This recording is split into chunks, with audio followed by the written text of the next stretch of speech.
South India shopping mall, the wedding మంత్ర, సరికొత్త wedding collection, south India shopping mall.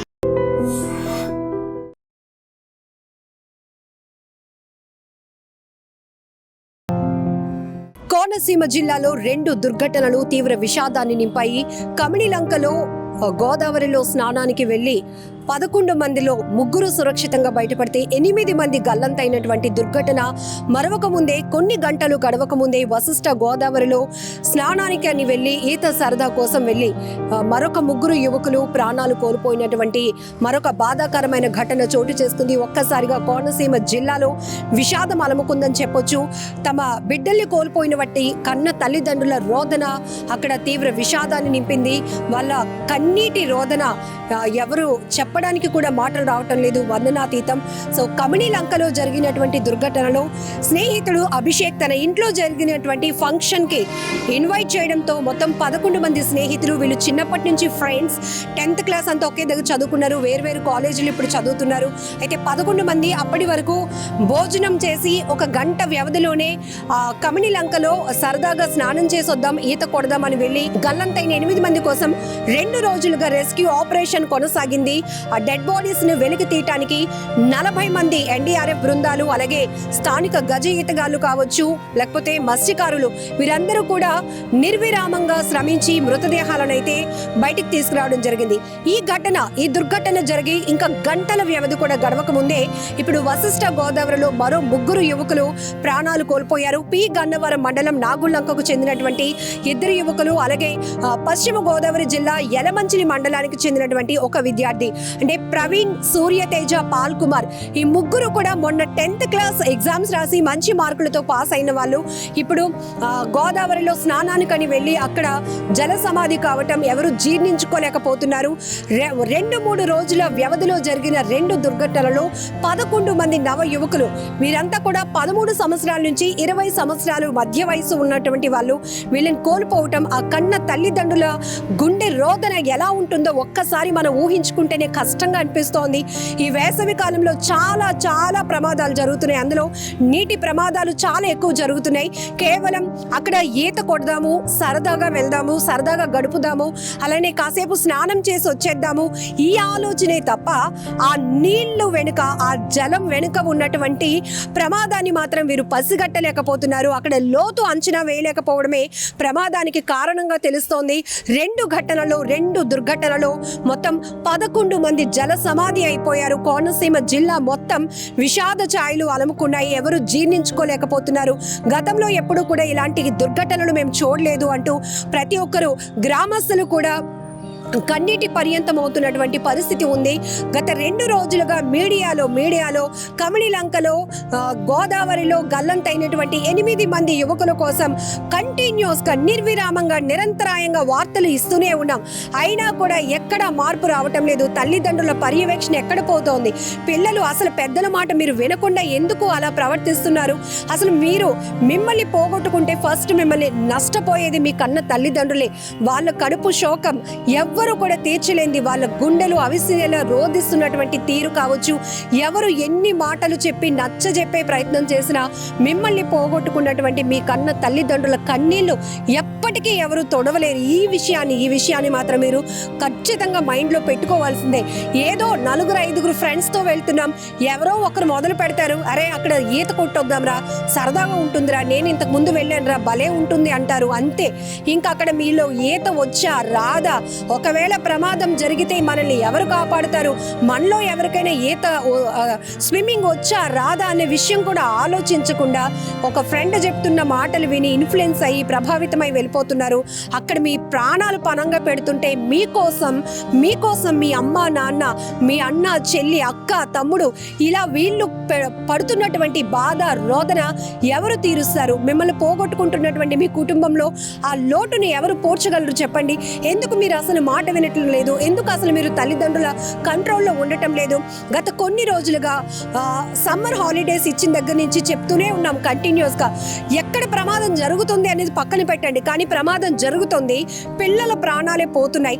చాలా చోట్ల చెరువు కుంటల్లో మునిగిపోయి చిన్న పిల్లలు ప్రాణాలు పోతున్నాయి. అలాగే కారు ప్రమాదం, విజయనగరం ఘటన చూసాము. ఆడుకుంటూ ఒక కారులోనికి వెళ్ళి 4 పిల్లలు ఆ కారులోనే ప్రాణాలు విడిచినటువంటి దుర్ఘటన కావచ్చు. బీచ్ ప్రమాదాలు జరుగుతున్నాయి. లోతు గమనించక ఆ అలలకి, ఆ అందానికి అట్రాక్షన్ అవుతున్నారు. ఏదో ఆస్వాదిద్దాము ఇక్కడ ఉన్న పరిస్థితిని అనుకుంటున్నారే కానీ అక్కడ ప్రమాదం గురించి మాత్రం కనీసం అవగాహన లేకుండా వెళ్తున్నారు. కొన్ని చోట్ల ఇక్కడ ఈత కొట్టుట నిషేధం అనే హెచ్చరిక బోర్డులు ఉన్నా కూడా బేఖాతరు చేసి మరీ వెళ్తున్నారు. ఏముందిలే, మనకేమీ జరగదు, అలా వెళ్ళి స్నానం చేసి వచ్చేస్తాం అనుకుంటారు. కానీ ఒకసారి మీరు వాటర్లోనికి వెళ్ళిన తర్వాత అవుట్ ఆఫ్ కంట్రోల్, మీ కంట్రోల్లో మీరు ఉండరు. ఎందుకంటే ఇంకా బాగుంది, ఇంకాస్త ఎంజాయ్ చేద్దాం, ఇంకాస్త ముందుకు వెళ్దాం, ఇదే మీ థాట్ వస్తుంది తప్ప ఇంకొంచెం ఒక్క అడుగు ముందుకేసినా అక్కడ మనం మునిగిపోతామేమో, ఈ అలల్లో కొట్టుకుపోతామేమో అనే ఆలోచన మీకు రాదు. ఇది ఒకటి జరుగుతోంది. నిన్న మొన్న విశాఖలో కూడా చాలా మంది టూరిస్టులు వస్తూ ఉంటారు. వివిధ ప్రాంతాల నుంచి వచ్చే వాళ్ళకి వైజాగ్ బీచ్ పై కూడా అంత అవగాహన ఉండదు. ఎక్కడ అలల ఉధృతి ఎక్కువగా ఉంటుంది, ఎక్కడ లోతు ఉంటుంది, ఎక్కడ రిప్ కరెంట్ ఎక్కువగా పాస్ అవుతూ ఉంటుంది అనే విషయాలు మీకు తెలియదు. కానీ వచ్చామా బీచ్లో సరదాగా స్నానం చేద్దామా అని వెళ్తున్నారు, కొట్టుకుపోతున్నారు.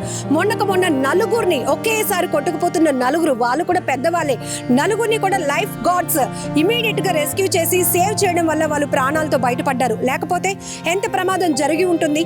ఇలా ఒకటి కాదు, ఇక్కడ కాదు, వైజాగ్ అనే కాదు, ఇక్కడ మనం ఏ రాష్ట్రంలోనైనా చూడొచ్చు. ఎక్కువగా నీటి ప్రమాదాలు చాలా జరుగుతున్నాయి. చెరువుల్లో పిల్లలు కొట్టుకుపోతున్నారు, సరదాగా ఈతకు వెళ్తున్నారు. మీరు ఈతకు వెళ్లే ముందు విప్పుతున్న బట్టలే కనబడుతున్నాయి కానీ కనీసం మీ జాడ కూడా కనబడటం లేదు. ఆ స్థాయిలో ప్రమాదాలు జరుగుతున్నాయి. ఇక్కడ కోనసీమ జిల్లాలో కూడా ఎక్కువ శాతం నీటి ప్రవాహం, గోదావరి తల్లి చూడటానికి ఎంతో అందంగా ఉంటుంది, కానీ ఆ లోపల ఉన్నటువంటి ప్రమాదం మనకి తెలియదు. మనకి కనీసం అవగాహన ఉండదు. ఆ గోదావరిలో ఏదో స్నానం చేసొద్దాం, సరదాగా ఈత కొట్టొద్దాం, చూడడానికి మోకాల వరకే నీళ్లు కనపడుతున్నాయి కదా, మనకేమీ కాదు అని మాత్రం మీరు అనుకోవద్దు. ఎందుకంటే ఇసుక ర్యాంపు తవ్వకాలు కూడా జరుగుతున్నాయి. ఈ విషయం చాలా వరకు తెలియదు కాబట్టి ఆ ర్యాంపుల్లో ఊరుకుపోయి మృతదేహాలు బయటకు రావడం కూడా ఎంత కష్టం అవుతుందో. కమినిలంకలో 2 రోజుల పాటు 8 మంది మృతదేహాలను వెలికి తీయడం కోసం రెస్క్యూ చేసిన వాళ్ళకు మాత్రమే తెలుస్తుంది. మీడియాలో పదే చూపిస్తున్నాం. గల్లంతై గంటలు గడిచిన లేట్ నైట్ వరకు కూడా జిల్లా యంత్రాంగం అంతా కూడా అక్కడ పాగా వేసి అక్కడ రెస్క్యూ ఆపరేషన్ కొనసాగించినా కూడా ఎన్డీఆర్ఎఫ్ బృందాలు, గజ ఈతగాళ్లు, లోకల్ గా ఉన్నటువంటి మత్స్యకారులు జల్లెడ పట్టి గాలించినా కూడా కమినిలంకలో జరిగినటువంటి గోదావరి గల్లంతు ప్రమాదంలో మృతదేహాలు వెలికి తీయటం చాలా కష్టమైంది. ఈ ఘటన జరిగి గంటలు గడవక ముందే వశిష్ఠ గోదావరిలో మరో 3 యువకులు, వీరంతా కూడా మొన్న 10th క్లాస్ పాస్ అయిన వాళ్ళు, ఇప్పుడు ఇంటర్ ఏ కాలేజీలో చదవాలి, ఏ గ్రూప్ తీసుకోవాలి, పేరెంట్స్ సజెషన్ ఏంటి, ఫ్రెండ్స్ సజెషన్ ఏంటి, ఫ్రెండ్స్ అంతా ఒక డిస్కషన్. ఇంత మంచి ఎన్విరాన్మెంట్ కాస్త ఒక్క నిర్లక్ష్యం వల్ల ప్రమాదంగా మారిపోతుంది. ప్రాణాలు పణంగా పెట్టేటటువంటి పరిస్థితికి వెళ్ళిపోతుంది. ప్రాణాలు పోగొట్టుకున్నటువంటి దుర్ఘటనలుగా మారిపోతున్నాయి. దయచేసి తల్లిదండ్రులకు ఐ డ్రీమ్ మీడియా నుంచి ఒక్కటే రిక్వెస్ట్ చేస్తున్నాం, మీ పర్యవేక్షణ చాలా చాలా అవసరం. ఇల్లు దాటి బయటకు వెళ్ళారు అంటే ఎప్పుడు ఎక్కడ ఏం జరుగుతుందో పిల్లలకి అవగాహన ఉండదు. ఆ స్థాయి మెచ్యూరిటీ కూడా వాళ్ళలో లేదు. ఎంజాయ్ చేస్తున్నామా, ఫ్రెండ్స్తో ఉన్నామా, 4-5 ఉన్నాం, మనకేంటిలే, మనకేమీ అవదలే, నాకేదైతే నా ఫ్రెండ్ కాపాడుతాడులే అనుకుంటాం. కానీ అక్కడ వాళ్ళకు వాళ్ళు రక్షించుకునే పరిస్థితులే ఉండట్లేదు. సో ఇక్కడ మీరు చూస్తున్నారుగా ఈ 2 దుర్ఘటనలు కూడా కమినిలంకలో చాలా బాధాకరం. అసలు గుండెల్లో ఎంత ఆవేదన కనబడుతోంది. ఒక ఫ్రెండ్ని కాపాడబోయి మరో ముగ్గురుని కాపాడబోయి మరో 2, ఇలా ఒకరిని కాపాడుకోవడానికి మరొకరు చేసే ప్రయత్నంలోనే 8 మంది ఫ్రెండ్స్, 8 మంది స్నేహితులు ప్రాణాలు కోల్పోయి ఆ కుటుంబాల్లో తీవ్రని వేదన మిగిల్చి వెళ్ళిపోయారు. ఆ తల్లిదండ్రులకు తీవ్ర గర్భశోకాన్ని మిగిల్చి వెళ్ళిపోయారు.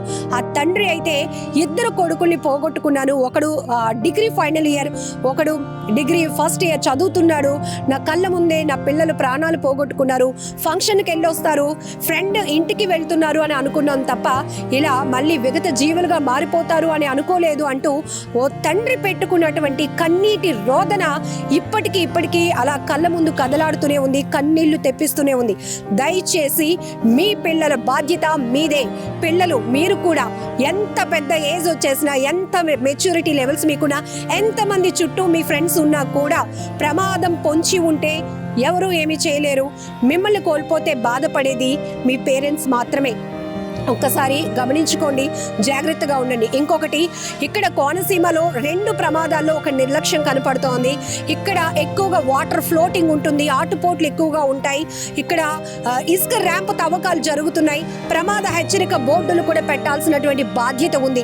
ఒకవేళ ఆ బోర్డులు అక్కడ పెడితే, ఇక్కడ ఇంతకు ముందు చాలా ప్రమాదాలు జరిగాయి, ఇక్కడ ఈతకు వెళ్ళటం, స్నానానికి వెళ్ళటం నిషేధం అంటూ స్ట్రిక్ట్ వార్నింగ్ తో బోర్డ్స్ కూడా ఏర్పాటు చేస్తుంటే, హెచ్చరిక బోర్డులు ఉంటే గనక ఈ ప్రమాదాలు ఈ స్థాయిలో జరిగి ఉండేది కూడా కాదు. ఎందుకంటే 5గురిలో 4గురిలో ఒకటి కాకపోయినా ఒక్కడైనా బోర్డు చదవడా, ఒరే ఇక్కడ ఈత కొట్టకూడదంట్రా, డేంజర్ అంట్రా, వద్దురా మనకెందుకు, పదండ్రా ఇంటికి వెళ్ళిపోదాం, అమ్మా నాన్న తిడతారు అని ఒక్కడు మాట్లాడినా కూడా మిగతా వాళ్ళు వెనక్కి రావడానికి అవకాశం ఉంటుంది. కానీ ఇక్కడ ఒకడు ఈత కొడదామని ముందుకు తీసుకెళ్లాడు, ఆడిని మిగతా వాళ్ళు ఫాలో అయ్యారు. మొత్తం 2 ఘటనలో 11 మంది యువకులు, నవ యువకులు, 13 నుంచి 20 ఏళ్ల లోపు ఉన్నటువంటి వయసు ఉన్నటువంటి యువకులు ప్రాణాలు పోగొట్టుకున్నటువంటి 2 దుర్ఘటనలు చాలా బాధాకరం. ఇలాంటి ఘటనలు మళ్ళీ పునరావృతం కాకుండా ఉండాలంటే ఖచ్చితంగా తల్లిదండ్రుల్లో, పిల్లల్లో మార్పు రావాలి. జిల్లా యంత్రాంగం కూడా అలర్ట్ అవ్వాలి. ఇలాంటి ప్రమాదాలని చూసైనా కూడా హెచ్చరిక బోర్డులు కానీ, ఇలాంటి ప్రమాదం జరుగుతూ ఉంటే నియంత్రించే వాళ్ళను కానీ, లైఫ్ గార్డ్స్ని కానీ, గజ ఈతగాళ్ళు కానీ ఎక్కడికక్కడే అలర్ట్ చేసి ఉంచాల్సినటువంటి బాధ్యత కూడా ఉంది. ఏదేమైనా ఈ 2 దుర్ఘటనలు చాలా చాలా చాలా బాధాకరం. నిజంగా ప్రస్తుతం ఉన్నటువంటి సమాజం దేనికి ప్రయారిటీ ఇస్తుంది? ఆర్థిక సంబంధాల చుట్టూ మాత్రమే తిరుగుతుంది. మళ్ళీ ఎన్నికలంగానే చాలా విరక్తి కలుగుతాను. మంచి అనిపిస్తుంది కదా, లేడీస్ కూడా ఛాలెంజింగ్ జాబ్స్ చేసినప్పుడు చాలా బాగుంటది. ట్రాఫిక్ అసిస్టెంట్స్ గా నియమించిన ట్రాన్స్జెండర్స్ అందరితో సాల్యూట్ చేయించుకుంటున్నారు. ఫుడ్ డెలివరీ ఇవ్వటానికి వెళ్ళినటువంటి డెలివరీ బాయ్ అనిల్ పై కళ్ళ ముందు